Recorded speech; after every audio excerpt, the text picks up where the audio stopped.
Student সবাই কেমন আছো? আশা করি সবাই অনেক অনেক ভালো আছো।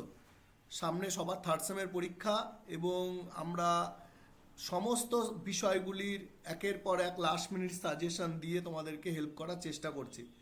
এবং সেই জায়গাটাতে যেমন পল সায়েন্স, হিস্ট্রি সাবজেক্টগুলির সিসি পেপার, এসিসি পেপার সমস্ত সহযোগিতা করা হয়েছে।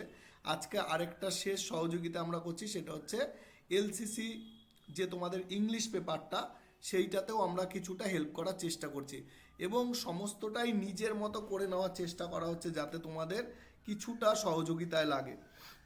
একটা জিনিস বুঝতে হবে যে গত বছর এই পেপারটার উপরে বট কোশ্চেন ছিল, মানে 10 নাম্বার, 5 নাম্বার, 2 নাম্বারের কোশ্চেন ছিল।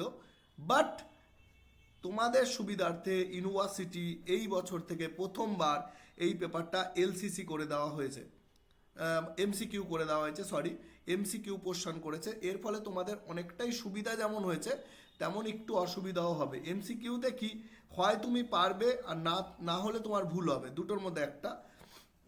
তবে আমার ধারণা এগুলো যদি ভালো করে একটু কনসেপ্ট ক্লিয়ার থাকে তোমাদের পড়তে সুবিধা হবে এবং নাম্বার তুলতেও সুবিধা হবে এমসিকিউতে। তো এই জায়গা থেকে যে বিষয়গুলি একটু বুঝতে হবে যে কল্যাণ ইউনিভার্সিটির আন্ডারে যে এলসিসি পেপারটা সেট করা হয়েছে এটা টোটালটাই এমসিকিউ। তো আমরা কি করেছি, এই ভিডিওর মধ্যে 7খানা যে চ্যাপ্টার আছে টোটাল, এবং 7টা চ্যাপ্টার কী কী? প্রথমটা হচ্ছে দ্য ডলস হাউস, এটা ক্যাথরিন ম্যানসফিল্ডের লেখা। তারপরে হচ্ছে shall I compare thee to a summer's day, William শেক্সপিয়ারের লেখা, এটা ক্লাস 12-এও আছে, ঠিক আছে। থার্ড হচ্ছে অন হিজ ব্লাইন্ডনেস, জন মিল্টনের লেখা। আর fourth she dwelt among untrodden ways, এটা উইলিয়াম ওয়াটসওয়ার্থের লেখা 4 নম্বর। 5 নম্বর হচ্ছে পেয়ার বিফোর বার্থ, লুইস ম্যাকেনজির লেখা। ফ্রিডম হচ্ছে জর্জ বার্নার্ড শার লেখা। আর 7 নম্বর the rising of the moon, lady গ্রেগরির লেখা। এই যে 7খানা চ্যাপ্টার, এই 7খানা চ্যাপ্টার থেকে টোটাল এমসিকিউ দেবে তোমাদের।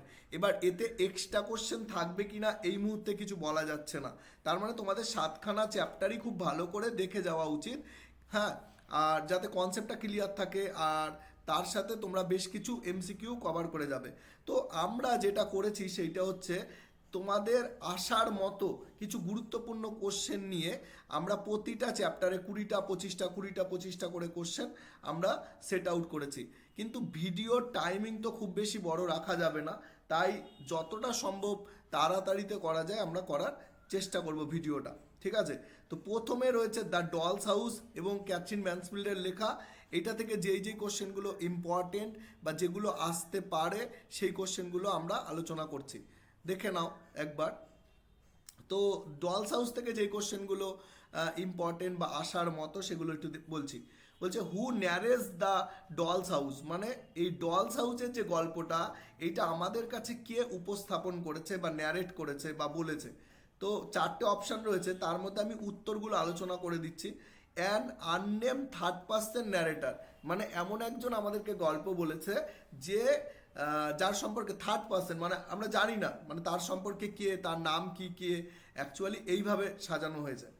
Second question who wrote the doll's house, K dolls house গল্পটা লিখেছে। তো এটা হচ্ছে ক্যাথরিন ম্যানসফিল্ড, আমরা একটু আগেই বলছিলাম।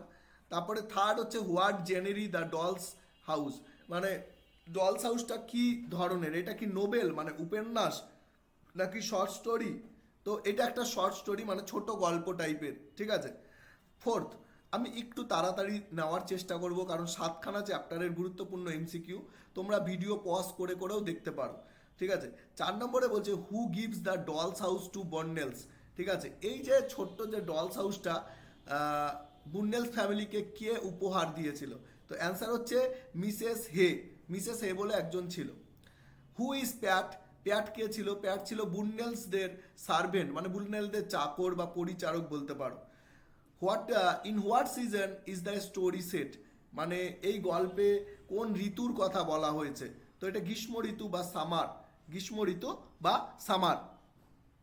Where is the doll's house kept, তো কোথায় ডলস হাউসটা গল্পটা করা হয়েছে? তো দ্য কোর্ট ওয়ার্ড, মানে উঠান বা অঙ্গন যাকে বলি। আমি একটু ফাস্ট করার চেষ্টা করছি বিকজ অনেক কোশ্চেন রয়েছে। Why is the doll's house left outside, ঠিক আছে। তারপরে অপশন হবে it smells of paint. What colour are the doll's house, doll's হাউসের কালার কি ছিল, ডার্ক গ্রিন অ্যান্ড ইয়েলো, মানে একটা ডার্ক গ্রিন মানে হচ্ছে একদম কি বলবো মিড, যেটা দুই রকমের, একটা লাইট গ্রিন হয় একটা ডার্ক গ্রিন হয়, ঠিক আছে। তো ডার্ক গ্রিনটা একটা মোটা আস্তরণ জাতীয়, মানে বেশি deep deep deep green, and yellow এই কালারের ছিল। এই কোশ্চেনগুলো ভালো করে দেখবি। 8, 9 হলো। 10-এর কোশ্চেনটা কি বলছে, একটা লাইন দিয়েছে, when Mansfield write that doll's house door is like a little slab of toffee, it is example of what is literary device, মানে এটা কি ধরনের একটা লাইন তুলেছে, তো এটা সিমিল হবে। What object does Kezia like most on the doll's house, মানে কেজিয়া ওই ডলস হাউসের মধ্যে সব থেকে কোন জিনিসটা পছন্দ করেছিল, তো আমরা সবাই জানি এটা ল্যাম্প ছিল, তাই তো, দ্য লিটল অ্যাম্বার ল্যাম্প। খুব ভালো করে দেখে যাবে কোশ্চেনটা। Who is the eldest Burnells daughter, মানে বার্নেলস ফ্যামিলির যে মেয়ে ছিল তিনজন কারা কারা ছিল, 1 নম্বর হচ্ছে ইসাবেল, সেকেন্ড হচ্ছে লোটিয়া, আর থার্ড হচ্ছে কেজি। তো সব থেকে বড় কে ছিল, ইসাবেল ছিল, আর সব থেকে ছোট কেজিয়া ছিল, আর মাঝখানে যে মেয়েটা বা মেজো মেয়ে যাকে বলবো, তো এটা হচ্ছে লোটিয়া, ঠিক আছে। নেক্সট কোশ্চেন কি বলছে, after receiving the doll's house what do the girls plan to do school, ঠিক আছে।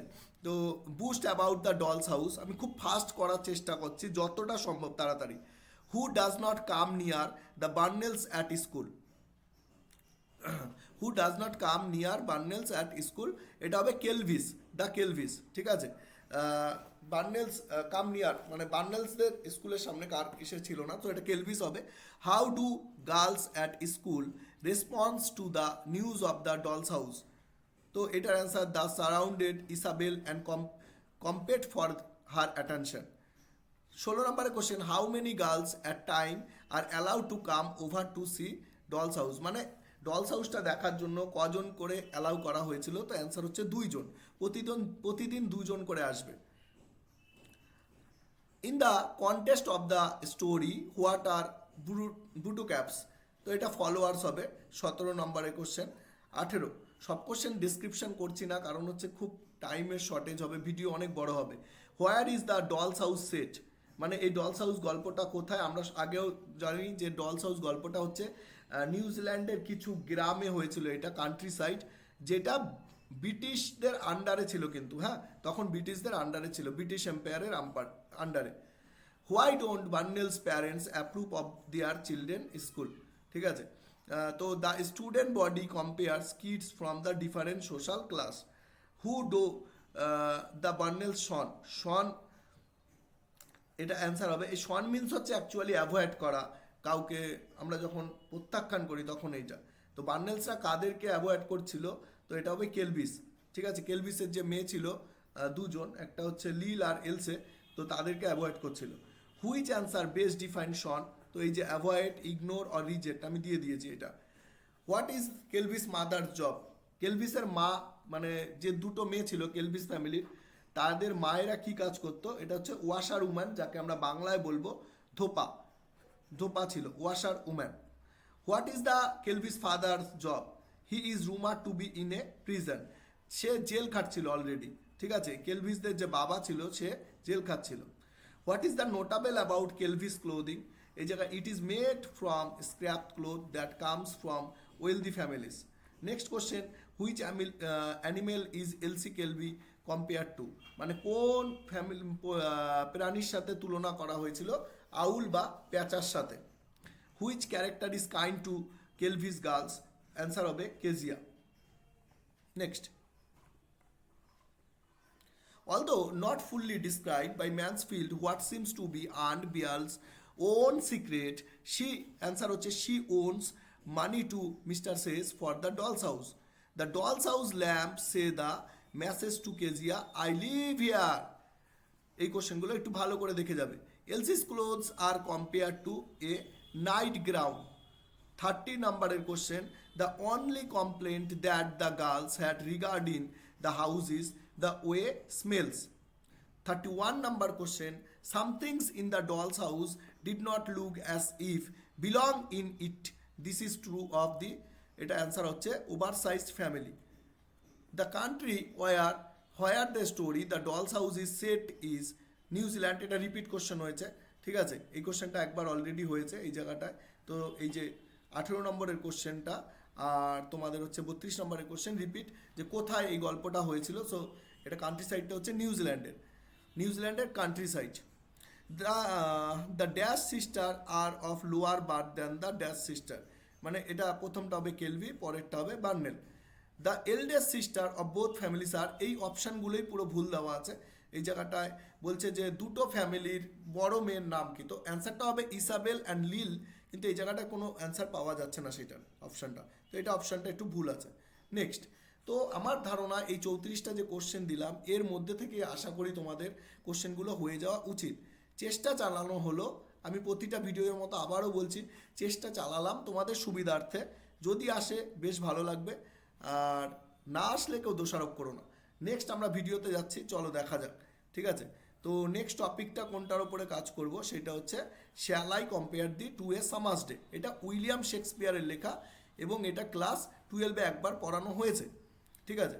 তো শ্যাল আই কম্পেয়ার দিতে কি বলছে, shall I compare the, just 1 minute.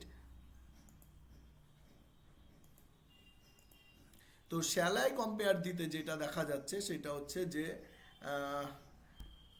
এই কবিতাটাতে কবি তার বন্ধুর সাথে গ্রীষ্মকালের একটা দিনকে তুলনা করছে, ঠিক আছে।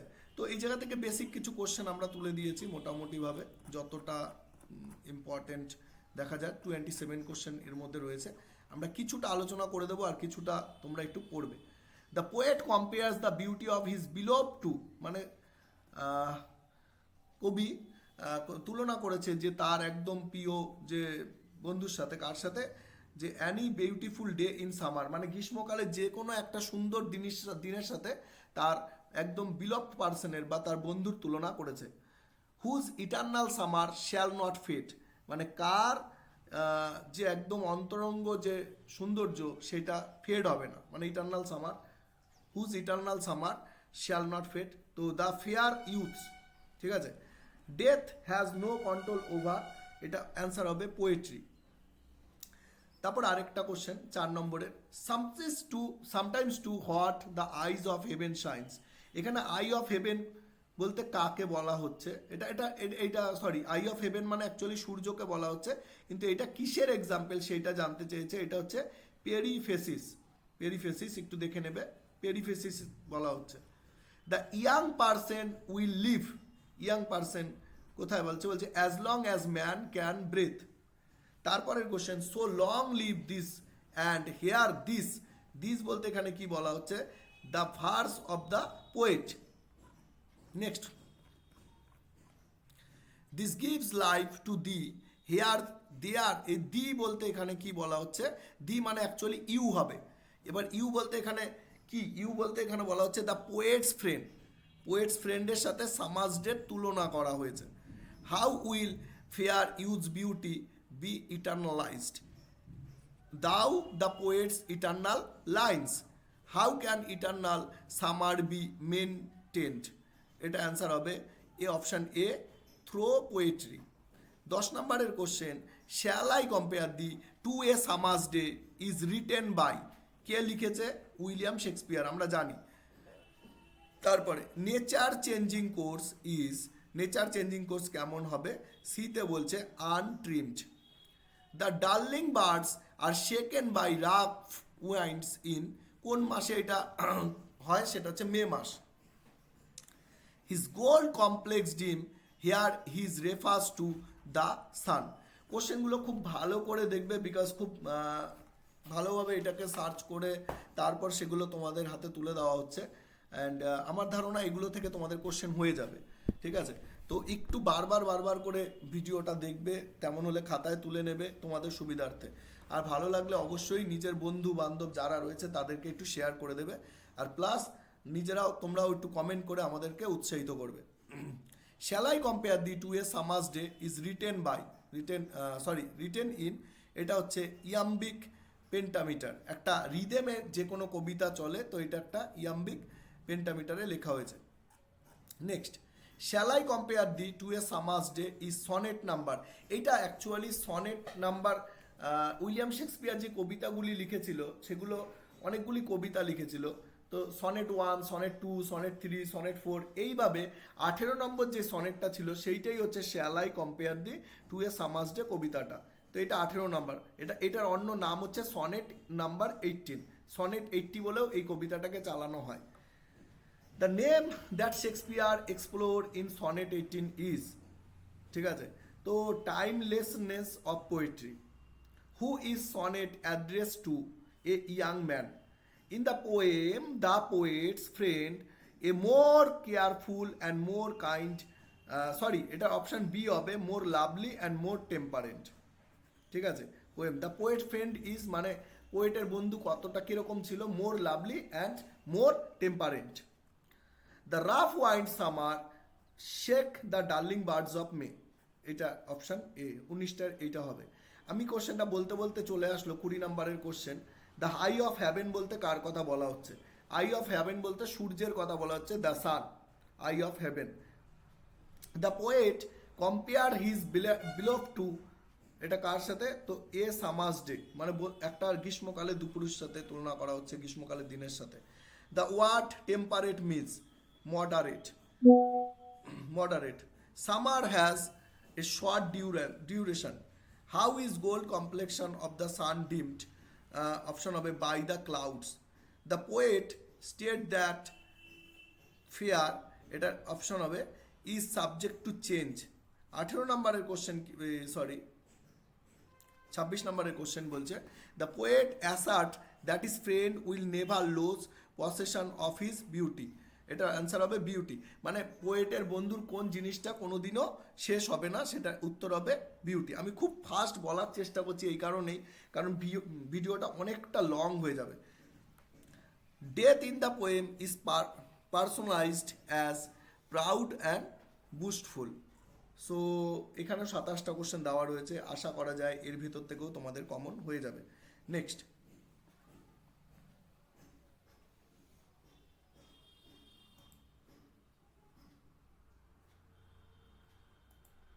এরপরে হচ্ছে অন ইজ ব্লাইন্ডনেস। এটা জন মিল্টনের লেখা, এবং জন মিল্টন এটা ঈশ্বরকে উদ্দেশ্য করে এটা লিখেছিল কবিতাটা, এবং একটা ডেটা হচ্ছে যে উনি যখন অন্ধ হয়ে যায় তারপরে এই কবিতাটা লিখেছিল। তো এর থেকে আমরা কিছু কোশ্চেন ইম্পর্টেন্ট বের করে নিয়েছি, যেগুলো যেগুলো তোমাদের পরীক্ষায় আসার মতো সেগুলো আমরা দেব। 24টা মতো কোশ্চেন এই জায়গায় দেওয়া হবে। তো কি কি কোশ্চেন দেখো। What is the another title of the poem? এই যে কবিতা এটার অপর একটা টাইটেল কি দেওয়া যায়? তো বলছে when I consider how my light is spent, মানে আমার যদি চোখের রশ্মি চলে যায়, চোখের আলো চলে যায়, তাহলে আমি কিভাবে বিচার করব, এইটা একটা।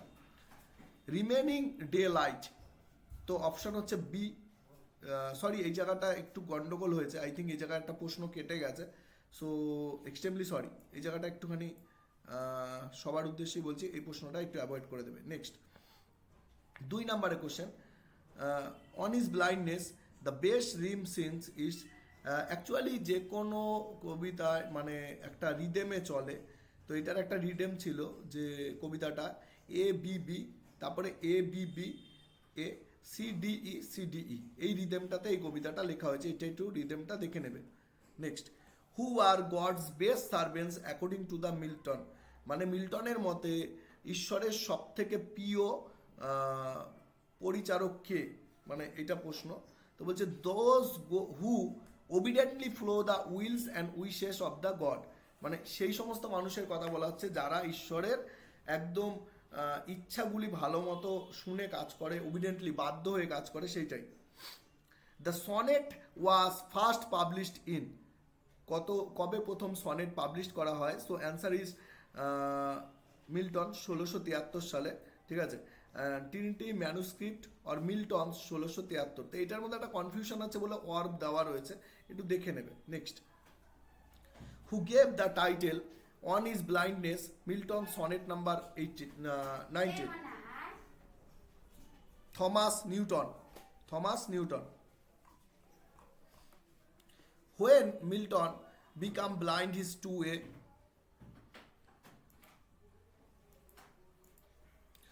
a ওয়াজ থ্রেটেন্ড, এটা রাইট হবে। In on his blindness what is theme, তো ল্যামিনেট হিজ ব্লাইন্ডনেস, এটা অপশান ডি। 8 নম্বরের কোশ্চেন বলছে my light is a spent means, এটার অর্থ কি? Loss of eyesight.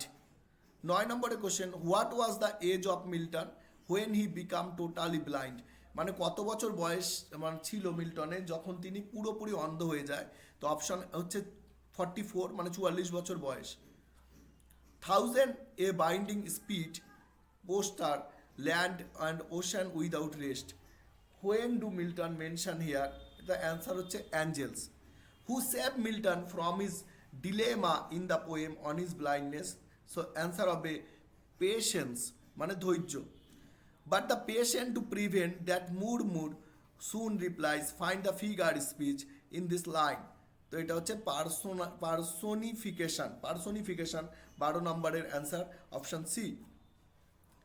Milton on is blindness is a, option হবে এটা সনেট, এ হবে sonnet. What is John Milton's one talent mentioned in on his blindness? Ability to write poetry. 15 নম্বরের কোশ্চেনে যাব সময় নষ্ট না করে। The concluding 6 lines of poem are called sestet. আমরা জানি যে কোনো সনেটে দুটো করে পার্ট থাকে, একটা হচ্ছে অক্টেভ, মানে হচ্ছে প্রথম 8 লাইন, মানে সনেট মানে 14 লাইনের হয় এবং প্রথম যে 8 লাইন তাকে আমরা অক্টেভ বলবো, আর লাস্টের যে লাইনটা যেটাকে কনক্লুশনও বলা যায়, কনক্লুডিং বলে, শেষের যে 6 লাইন সেটাকে সেস্টেড বলে। ঠিক আছে, তো প্রথমেরটা অক্টেভ বা অষ্টক, আর পরেরটা হচ্ছে সেস্টেড বা ষষ্ঠক। মোট 14 লাইনের কবিতাকে আমরা সনেট বলি। The opening 8 lines of sonnet are called octave. একটু আগেই আমি বললাম যেটা শুরু করে, শুরুর যে প্রথম 8টা লাইন সেটাকে বলা হয় অক্টেভ, আর শেষের কনক্লুডিং যে লাইনটা 6টা থাকে সেটা সেস্টেড। দেখে নেবে। Identify the figure of speech in though my soul more bent to serve therewith my maker. এটা একটা মেটাফোর, এখানে মাই মেকার বলতে ঈশ্বরের উদ্দেশ্যে বলা হচ্ছে। ঠিক আছে, next. What title was given to the poem by John Milton? ঠিক আছে, এটা অ্যাকচুয়ালি সনেট 19, এই কবিতাটাকে সনেট 19 বলেও ডাকা হয়। Title was given to poem by John, on his ব্লাইন্ডনেসও হয়। What title was given to poem by John Milton, বলছে what title was given to the poem by John Milton. এইটা actually একটু দেখে নিস, আই থিঙ্ক সনেট 19 এই কবিতাটার অপর নাম, এবং অন ইজ ব্লাইন্ডনেসও হয়।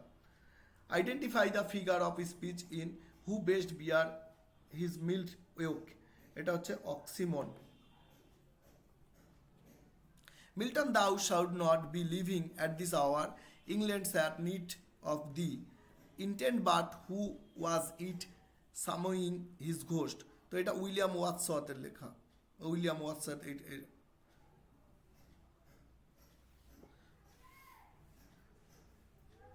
Next, Petrarchan sonnet is called Miltonic sonnet. Petrarchan সনেটটাকে অনেকে 2 ধরনের সনেট হয়, যেটা 14 লাইন করে অক্টেভ এবং সস্টেট নিয়ে লেখা হয়, সেস্টেট নিয়ে, সেটাকে আমরা বলতে পারি পেট্রাশিয়ান সনেট বা ইটালিয়ান সনেট বা মিল্টনিক সনেট। আবার ইংল্যান্ডের যে সনেটটা বা ইংলিশ যে সনেটটা সেটাকে আমরা শেক্সপিয়ারিয়ান সনেট বলবো। ওইটা রিদেমটা আলাদা হয়, 4+4+4+2 দিয়ে লেখা হয়। তো একটা হচ্ছে ইংলিশ সনেট বা শেক্সপিয়ারিয়ান সনেট, আর একটা পেট্রাশিয়ান সনেট বা মিল্টনিক সনেট বা বলা যেতে পারে ইটালিক সনেট। ঠিক আছে, ইটালিক সনেটের 2টো পার্ট অক্টেভ এবং সেস্টেট থাকে। Next, how many sonnets were written by Milton all? মোট কটি সনেট মিল্টন লিখেছিল? তো অ্যান্সার হচ্ছে 19টা। In which sonnet of Milton does the following lines occur? On his blindness, এইটা। The title Sonnet 19 given by Milton turned into after its publication Sonnet 60. So এই জায়গা থেকে এটা গেল। অ্যান্ড এরপরে আমরা যে কবিতাটা বা গল্পতে যাব, দেখা যাক, সময় নষ্ট করা যাবে না, অলরেডি ভিডিও অনেকটা চলে গেছে, প্রায় 24-25 মিনিট হয়ে গেছে। শি ডুয়েল্ট অ্যামং আনট্রডেন ওয়েন্স, এটা উইলিয়াম ওয়াটসওয়ার্থের লেখা। ঠিক আছে, এর সম্পর্কে কিছু ডেটা দিয়ে দিতে চাইছি, সেটা হচ্ছে এই কবিতাগুলিকে লুসি কবিতা বলা হয়। এই জায়গায় মানে কবি উইলিয়াম ওয়াটসওয়ার্থ যে কবিতাটা লিখছে তখন তিনি জার্মানিতে ছিলেন, অ্যান্ড 1798 থেকে 1801 সাল পর্যন্ত তিনি লুসি কবিতার উপরে 5টা কবিতা লিখেছিলেন। এই লুসি হচ্ছে একজন এমন ক্যারেক্টার, মানবী চরিত্র হিসাবে ধরা যায়, কেউ কেউ কাল্পনিক চরিত্র হিসাবে ধরছে, কেউ কেউ বলছে যে না লুসি তার প্রেমিকা ছিল, আবার কেউ কেউ বলছে লুসি হচ্ছে তার বোন ডরোথি ছিল। তো উইলিয়াম ওয়ার্ডসওয়ার্থ জার্মানিতে থাকাকালীন এই কবিতাগুলি লিখেছিল।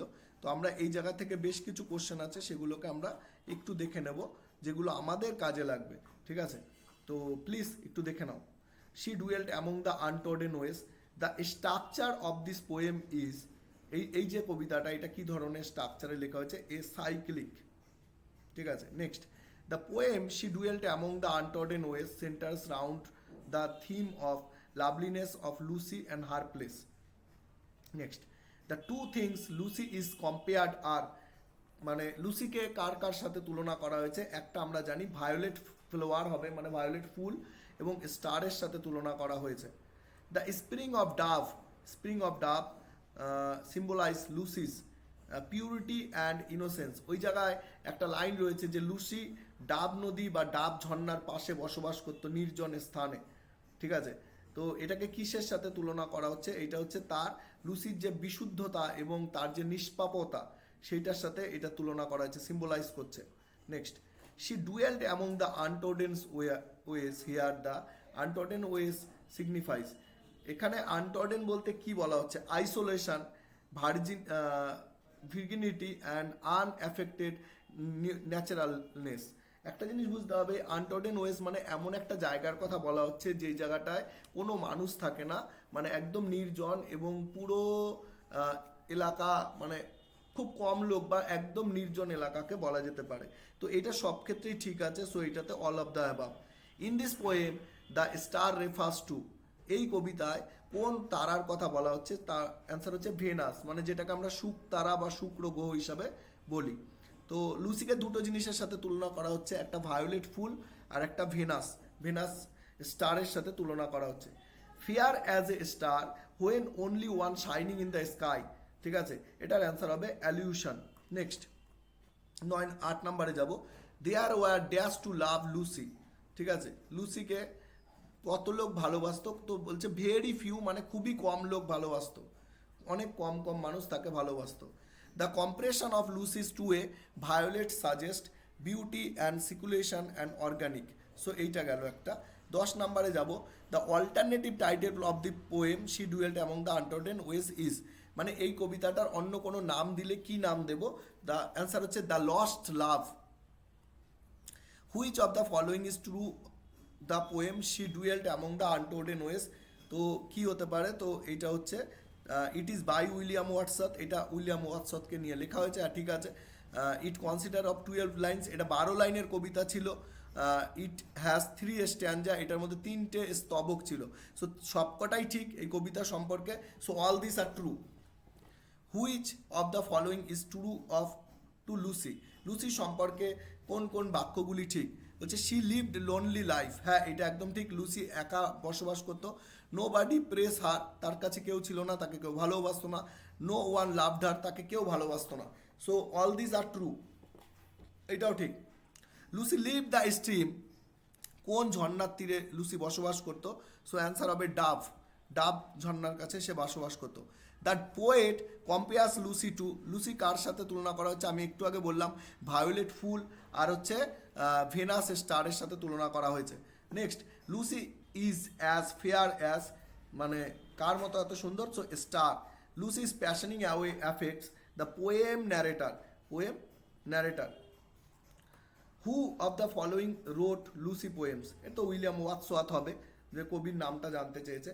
দেয়ার are poems all in Wordsworth series of Lucy's poem. So 5, আমরা একটু আগে বললাম যে উইলিয়াম ওয়ার্ডসওয়ার্থ মোট 1798 থেকে 1801 সাল পর্যন্ত জার্মানিতে ছিল এবং তিনি লুসিকে কেন্দ্র করে 5টা কবিতা রচনা করেছে। আর কি আমরা জানতে পারছি?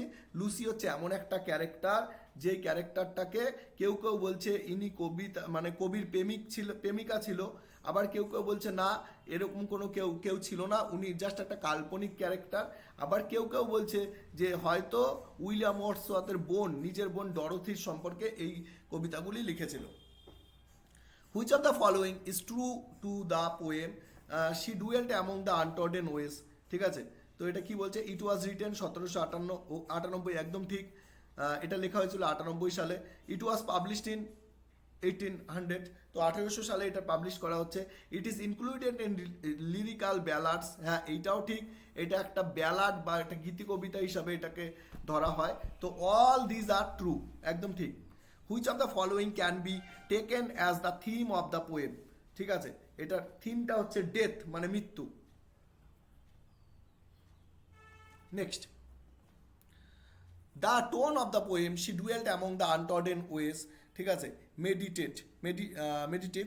তারপরে বলছে which of the following is true William Wordsworth, William Wordsworth সম্পর্কে কোনটা কোনটা সত্যি। He is a romantic poet, একদম ঠিক। He is one of the greatest nature poets, এইটাও ঠিক, উনি প্রকৃতি নিয়ে অনেক ভালো ভালো কবিতা লিখেছে। আর this prelude in his magnum opus, এটাও ঠিক। So all these are trues. Last হচ্ছে 23 নম্বরে, the phrase ceased to be is an example of euphemism. Last হচ্ছে 24 number, Lucy was praised by, মানে নান হবে এটার অ্যান্সার, ঠিক আছে। তাকে কেউই ভালোবাসতো না বা তার মৃত্যু সম্পর্কে কেউ কোনো কিছুই জানতে পারেনি, তাকে কেউ দেখেও নি ঠিকঠাক হয়তো। The phrase untrodden ways suggest the sense of, ঠিক আছে, সেকুলেশন অ্যান্ড লোনলি। খুব তাড়াতাড়ি বলার চেষ্টা করছি কারণ ভিডিও অনেকটা চলে গেছে, প্রায় 31 মিনিট হয়ে গেছে, ঠিক আছে। তো যতটা সম্ভব তাড়াতাড়ি বলতে হচ্ছে আমাদেরকে, কারণ এখনো অনেকগুলি ভিডিও আমাদেরকে নিতে হবে। এবার সেই জায়গা থেকে জাস্ট 1 মিনিট, এখনো প্রায় মনে 3টে মতো ভিডিও রয়েছে আমাদের। হ্যাঁ 3টে। পেয়ার বিফোর বার্থ সম্পর্কে কিছু ডেটা দেওয়ার আছে এখানে। একটা মানে মাতৃগর্ভে থাকা ভ্রূণ, সে পৃথিবীতে জন্মানোর আগে বা পৃথিবীতে ভূমিষ্ঠ হওয়ার আগে ঈশ্বরের উদ্দেশ্যে কিছু বার্তা দিতে চাইছে কাতর। কেন? কারণ ওই সময় পৃথিবীতে দ্বিতীয় বিশ্বযুদ্ধ চলছে এবং দ্বিতীয় বিশ্বযুদ্ধ চলার ফলে কি হচ্ছে, মানুষে মানুষে বিভেদ সৃষ্টি হয়েছে। একটা শক্তিশালী রাষ্ট্র আরেকটা শক্তিশালী রাষ্ট্রকে, দুর্বল রাষ্ট্রকে হরণ করার চেষ্টা করছে। তো এই রকম পরিস্থিতিতে দাঁড়িয়ে সে এই ধরনের একটা ঈশ্বরের কাছে ভয় নিয়ে কিছু আর্তনাদ, তার কিছু রিকোয়েস্ট রাখার চেষ্টা করেছে। তো পেয়ার বিফোর বার্থ, আমরা খুব তাড়াতাড়িতে ভিডিওটা শেষ করার চেষ্টা করছি। তোমাদের যদি কোনো প্রশ্ন বুঝতে অসুবিধা হয় তোমরা আমাকে কমেন্ট বক্সেও লিখতে পারো, আমি ঠিক সময় করে উত্তর দিয়ে দেবো তার, ঠিক আছে। তো ফার্স্ট কোশ্চেন যাচ্ছি, হু is the poet of the poem pair before birth. এটা হচ্ছে লুইস ম্যাকেনজি। এর বানামটা একটু মনে হয় ভুল হচ্ছে, এই বানামটা থাকবে, একটু দেখে নিও, ঠিক আছে। আই থিঙ্ক এই জায়গাটায় স্পেলিং মিস্টেক হয়েছে, তাড়াতাড়িতে ম্যাকেনসিস হবে এইটা, একটু দেখে নেও। ফার্স্ট কোশ্চেনের অ্যান্সার একটু স্পেলিং মিস্টেক হলো। হু is the speaker here in the poem pair before birth, ঠিক আছে। তো এটা হচ্ছে আনবর্ন চাইল্ড, মানে কে এইটার কথাটা বলছে, তো আমাদেরকে কে গল্পটা শোনাচ্ছে। তো স্পিকারটা হচ্ছে আনবর্ন চাইল্ড, যে এখনো পর্যন্ত জন্মায়নি। During which event was the poem written, মানে কখন এই কবিতাটা লেখা হয়েছে। আমরা একটু আগে বললাম দ্বিতীয় বিশ্বযুদ্ধ চলাকালীন, World War II। What is the poem about? Fear of what the world can do to the innocent. 5 number question, what happens to each stranger? The lines get longer. 6 number কোশ্চেনে যাব তাড়াতাড়ি করে, what does the structure symbolise? এই structure দ্বারা কি symbol করা হচ্ছে? The fading of humanity, মানে মানবিকতার ফেড হয়ে যাচ্ছে, মানবিকতা ম্লান হয়ে যাচ্ছে, মানবিকতার আস্তে আস্তে অরক্ষিত হয়ে পড়ছে। Complete the quote, do not let the man who is best or who thinks he is dash come near me. তো গড হবে এটার অ্যান্সার। What technique is used in blood sucking bat? Blood sucking bat কথার অর্থ হচ্ছে alliteration. Which phrase is repeated? Blood sucking কথার অর্থ হচ্ছে রক্তচোষা, আর ব্যাট মানে বাদুর। এটা কি উদ্দেশ্যে ব্যবহার করা হয়েছে? এটা হচ্ছে অ্যাল্টারেশন করা হয়েছে। হুইচ ফ্রেজ ইজ রিপিটেড থট আউট the poem? I am not yet born. What does tall wall me symbolize? মানে বড় বড় পাঁচিল দিয়ে আমাকে আলাদা করে দেওয়া হবে। এটা বলতে চাইছে সোসাইটি কনফাইন্ডিং অ্যান্ড ট্র্যাপিং সামওয়ান, মানে যেটা করা হয় যে বিভিন্নভাবে জাতপাতের বেড়াজাল করে মানুষকে আটকে দেওয়া হয়, সেইটাই তুলে ধরা হয়েছে। 11 নম্বরে প্রশ্ন যাব, which quote shows juxtaposition webs can me to folly and desert calls me to doom. 12 নম্বরে complete your quote for the dash that in meta world shall commit sins. What words example of assonance, তো answer হবে wise and lies. What technique is use to describe the free fluorescent of this poem, এটা হবে ইনজাবিমেন্ট।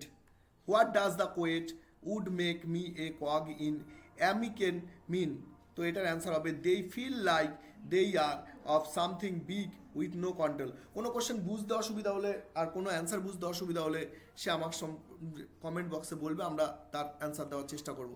Which of this is not a plea from the first line of a stanza, এটার answer হবে realise.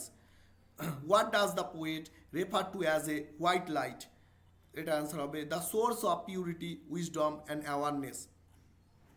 ও hear me, এখন এটা কে বলতে চাইছে, তো অ্যান্সার হবে child crying out of to God, মানে ঈশ্বরকে উদ্দেশ্য করে এই কথাটা বলছে কে, চাইল্ড বলাও ভুল হবে, অ্যাকচুয়ালি আনবর্ন বেবি আনবর্ন বাচ্চা, মানে এখনো ভূমিষ্ঠ হয়নি সে কান্না করে বলছে। কনসোল মি মানে হচ্ছে asking for help. What according to the speaker can nature their growth, তো এটা অ্যান্সার হবে নেচার। তো 20খানা কোশ্চেন নেওয়া হয়েছে, আমার যেগুলো ইম্পর্টেন্ট মনে হয়েছে আমি সেগুলোই তোমাদেরকে দিলাম, কারণ অনেক কোশ্চেন হয়ে যাচ্ছে, তার মধ্যে থেকে যেগুলো আসার মতো সেগুলোই আমরা দেওয়ার চেষ্টা করেছি। নেক্সট টপিকে যাব, সেটা হচ্ছে আই থিঙ্ক ফ্রিডম, একবার চেক করে নিচ্ছি। হ্যাঁ, ফ্রিডম, এটা হচ্ছে জর্জ বার্নার্ড শার লেখা, ঠিক আছে, জর্জ বার্নার্ড শার লেখা, এবং জর্জ বার্নার্ড শার এই জায়গায় খুব সুন্দরভাবে ডেসক্রাইব করেছেন ফ্রিডম মানে স্বাধীনতা, এবং কোনো মানুষই প্রকৃত অর্থে স্বাধীন নয়, ঠিক আছে, সে কোনো না কোনোভাবে হয় প্রকৃতির দ্বারা কিংবা এই দেশ বা রাষ্ট্র বা সমাজের দ্বারাও সে বন্দী, এবং রাষ্ট্র কি করে, সেই মানে স্বাধীনতার নাম করে মানুষকে কোথাও না কোথাও দাসত্বের শৃঙ্খলে আবদ্ধ করে। তো একটা এসে টাইপের, এটা একটা এসে মানে প্রবন্ধ, এবং এইটা অ্যাকচুয়ালি উনি একটা রেডিওতে কিছু স্পিচ দিয়েছিল, সেই ক্ষেত্রে থেকে এটাকে কাট আউট করে চ্যাপ্টারাইজ করা হয়েছে। তো ফ্রিডম থেকে কি কি question important, who is the writer of freedom, মানে কে এর রাইটার, তো অপশান হচ্ছে এ, ঠিক আছে, George Bernard Shaw. Which one of the following is the kinds of slavery, এটার অপশন হবে সি, মানে both A and B natural and man made, মানে মানুষ দুইভাবে দাসত্বকে স্বীকার করে, হয় প্রাকৃতিকভাবে কিংবা মনুষ্যত্বভাবে। Which one of the following is the kinds of nature slavery, তো এটার অপশন হচ্ছে ডি, কিভাবে, হয় ক্ষুধার্তভাবে, ঘুমিয়ে, তৃষ্ণায়, মানে এইভাবে কোনো না কোনোভাবে একটা লাইন ছিল যে মানুষ চাক আর না চাক তাকে খেতেই হবে, ঘুমাতেও হবে, পোশাকও পরতে হবে, জামা কাপড় ধুতেও হবে, তো এই অপশানটার অ্যান্সার হবে অল অফ দিস, মানে সব ক্ষেত্রেই সে স্ল্যাভরির শিকার বা তোমার হচ্ছে দাসত্বের শিকার। Which one of the following is the kinds of nature slavery, এটার অ্যান্সার হচ্ছে সি, মানে হচ্ছে Hungary.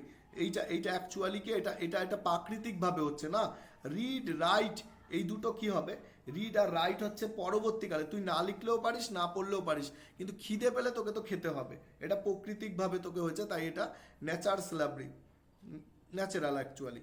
What is the age of voting according to the India constitution, ঠিক আছে, সো মানে ভারতে ভোট দেওয়ার বয়স কত সেটা জানতে চেয়েছে, এটা 18 বছর। What is the natural job referred to the can not be shirked, তো এটার অ্যান্সার হবে ডি, বলতে চাইছে এ অ্যান্ড বিতে বলছে স্লিপিং অ্যান্ড ড্রিঙ্কিং। আবারও বলছি এই জিনিসটা একটু বুঝতে হবে, স্লিপিং অ্যান্ড ড্রিঙ্কিং এটা হচ্ছে প্রাকৃতিক, মানে তোর পাবে, আর পেন্টিং যেটা দাঁড়াচ্ছে সেটা কিন্তু তোকে অর্জন করতে হয়েছে, সো এটা মানে অকৃত্রিম, এটা ন্যাচারালের মধ্যে আসছে না। নেক্সট কোশ্চেনে যাব, what is the natural slavery, natural slavery মানে হচ্ছে এই যে ম্যান টু নেচার, মানুষ থেকে যেটা বিষয়তে আসবে সেটা হচ্ছে ন্যাচারাল স্ল্যাভরি, আর যদি বলা হয় যে ম্যান টু ম্যান সেটা আনন্যাচারাল পোর্শনে চলে যাবে, মানে প্রকৃতি যেটা তোকে শিখিয়ে দেবেই সেটা হচ্ছে তোর ন্যাচারাল, অ্যান্ড যেটা তোর প্রকৃতি শেখাবে না, মানে মানুষ থেকে মানুষ শিখছে আঁকা শেখা, গান শেখা, কবিতা পাঠ করা, এগুলো সবকটাই আনন্যাচারালের মধ্যে চলে আসবে। তো নেক্সট টপিকে যাব।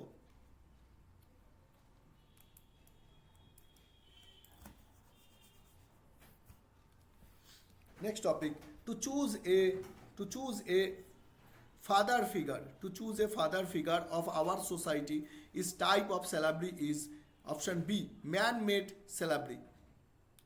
Which celebrity is always profitable? কোন সেলিব্রিটিটা সব থেকে প্রফিটেবল? সেটা হচ্ছে অপশন এ, ন্যাচারাল সেলিব্রিটি। মানে হ্যাঁ, যেটা প্রকৃতি আমাদেরকে যে দাসত্বটা দেয় সেইটা ভালো এবং সেটা স্বাস্থ্যকর, কিন্তু যেটা মানুষের ওপর দাসত্ব চাপায় সেইটা অবশ্যই খারাপ। Next, from which lesson is the line put money in the purse taken? Option C, I sell my dream. Next, according to Bernard Shaw, which one of the following are contradictory of each other? Option হচ্ছে B, freedom and discipline. Freedom and discipline. Which laws restricted our freedom in civilised society? Option D হচ্ছে মানে all of this, the law of constitution, the law of labour, the law of freedom, সবকটাই। ঠিক আছে। Next, how was the freedom according to Bernard Shaw? বলছে যে Bernard Shah এই freedom বলতে কি বোঝেছে? তো ডি হবে, none of the monarch, selves, politician, এগুলো কিছুই হচ্ছে না। সো এটা নান অফ দিস অ্যাবাভ হবে। Which jobs can not strike by us? এটার অ্যান্সার হবে ন্যাচারাল। ফ্রিডম ইজ মানে এটা কি ধরনের লেখা? আমি একটু আগে বললাম এটা এসে, এটা কোনো গল্প নয় বা নাটক নয়, এটা হচ্ছে এসে বা প্রবন্ধ। Who won freedom for us? এটা অপশন হবে এ, আওয়ার ফোরফাদার্স, ভাগ্য। নেক্সট 17 নম্বর, who are fooled in the name of freedom? C, option B, upper class and lower class. According to G.B. Shah, freedom democracy is a option A, real lesson. What was the age voting according to India constitution? এটা 18, আমরা একটু আগে বললাম এটা repeat question হয়েছে, 18 বছর। Which one of the following is kinds of unnatural slavery?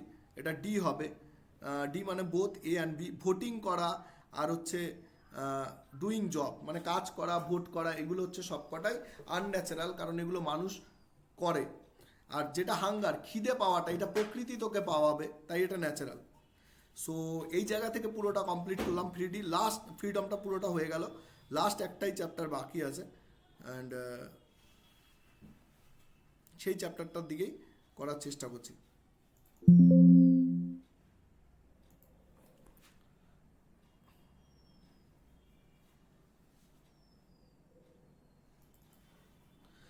Last chapter, the rising of the moon, এবং এটা লিখেছে হচ্ছে লেডি গ্রেগরি এটা লিখেছে। এটা অ্যাকচুয়ালি অ্যাংলো আইরিশ রিলেশনশিপের ওপরে এই কবিতাটা লেখা হয়েছে। অ্যাংলো আইরিশ একটা রিলেশনশিপ, মানে অ্যাংলো মানে ব্রিটিশ আর আইরিশ মানে আয়ারল্যান্ডের। এটা একটা নাটক অ্যাকচুয়ালি, এবং এইখানে 3-4জন ক্যারেক্টার আছে, 3জন পুলিশ আর একজন হচ্ছে বিপ্লবী বলতে পারিস। ঠিক আছে, এবং রাতের বেলা নাটকটা মঞ্চস্থ হয়েছে। আর এইটার সম্পর্কে আরেকটা ডেটা দেওয়া আছে, সেটা হচ্ছে এটা একটা 1 অ্যাক্ট প্লে, মানে একাঙ্ক নাটক। ঠিক আছে, তো বাকি ডেটা যদি বলতে হয়, এই 3জন পুলিশের মধ্যে একজন পুলিশের অবস্থা খুবই খারাপ, মানে সে খুবই দরিদ্র, এবং সে একজন আসামি বা বিপ্লবীকে ধরার জন্য খুবই আপ্রাণ চেষ্টা চালাচ্ছে, এবং পেলে $100 পেলে তার আর্থিক অবস্থার উন্নতি হবে, কিন্তু সে পরবর্তীকালে সেটা করে না। কারণ হচ্ছে যখন ওই বিপ্লবী তার মধ্যে দেশপ্রেমকে জাগ্রত করতে পারে। তো নাটকটা অনেকটাই বড়, শর্ট টাইমে শর্ট ভিডিওতে কিছু বলা যাবে না। তো যেগুলো ইম্পর্টেন্ট কোশ্চেন আবারও সেগুলো বলে দিচ্ছি। Which is not A theme of this poem? ঠিক আছে, তো এটা মধ্যে কোনটা থিম নয়? এটা পোয়েম বলে লেখা রয়েছে, আই থিঙ্ক এটা ভুল, এটা ড্রামা হবে আই থিঙ্ক। ঠিক আছে, তো grief and loss. The nature is first person. The narrator কে? ন্যারেটার হচ্ছে প্রথম ব্যক্তি, বা যাকে ফার্স্ট পারসন বলা হচ্ছে, first person. The tone of the poem is apologetic. The is a typical romantic poem বলে আবারও আসছে, এটা 1658। আই থিঙ্ক এই জায়গাটা একটুখানি আমাদের ভুল হয়েছে।